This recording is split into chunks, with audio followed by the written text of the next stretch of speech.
আপনার তাহলে আমরা বুঝলাম যে এইখানে এই অপশনটা দিয়ে আপনার কোম্পানির ফাইলগুলোকে কি করা যায়, একের পর এক ক্রিয়েট করে যায়। একের অধিক কোম্পানির ফাইল আপনি চাইলে এখান থেকে আপনি ক্রিয়েট করতে পারতেছেন।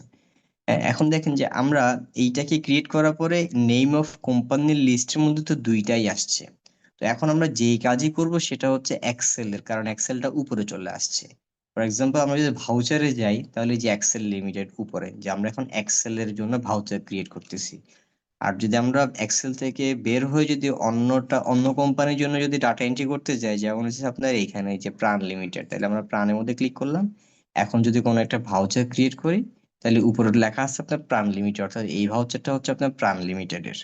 ঠিক আছে। আবার এই যদি আপনার কনফিউশন থাকে যে কোনটাতে করতেছি না করতেছি, যদি একটার পরিবর্তে অন্যটাতে করে দিই, তাহলে যে কাজটা করবেন সেটা হলো আপনি শার্ট করে দিবেন। যে আপনি প্রাণটাকে রেখে এক্সেলটাকে আপনি শার্ট করে দিলেন, তাহলে সেই যে রিসেন্ট যেই লিস্ট, সেই লিস্ট থেকে চলে গেল। তো এখন আপনি যাই করতেছেন সবই হচ্ছে আপনার প্রাণ লিমিটেডের, আপনার আর কোনো আর কনফিউশন থাকবে না। আর যদি আপনি চান যে না আবারও আপনি এক্সেল এর কোম্পানিটার কাজ করবেন, তাহলে আপনার আবার খোলার জন্য কি করবেন, এইখানে ঢুকবেন।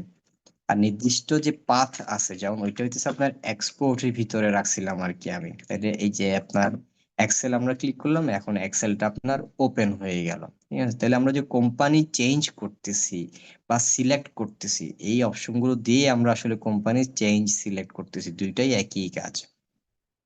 আর রিসেন্ট থেকে যদি কোনোটাকে সরাই দিতে হয়, তাহলে আমরা শার্ট করতেছি। ফর এক্সাম্পল এখন আমরা হচ্ছে আপনার প্রাণের যেই আপনার ডিটেলসটাকে চেঞ্জ করব, কোন একটা আপনার ফোন নাম্বার বা অ্যাড্রেস বা কোন একটা কিছু ভুল করছি, সেটাকে এখন আমরা চেঞ্জ করতে চাই, তাহলে আমরা কি করব, অল্টারে ক্লিক করব। আবারও দেখেন এইখান থেকে অল্টার, হ্যাঁ, এই কোম্পানির অপশন থেকে, মানে কোম্পানি ফাইল আপনি অল্টার করবেন, পরিবর্তন করবেন। হ্যাঁ, তাহলে অল্টারে গেলাম, অল্টার থেকে এই যে প্রাণ লিমিটেড। ঠিক আছে। ধরেন এইখান থেকে এখানের মধ্যে আমরা কি দিব, আরেকটা অ্যাড্রেস আমরা একটু চেঞ্জ করব। ফর এক্সাম্পল আমি এখানে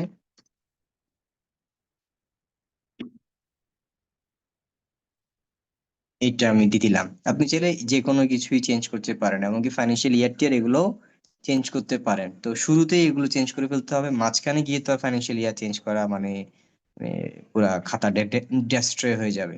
তবে আপনি মাঝখান থেকে phone number, address any time change করতে পারবেন।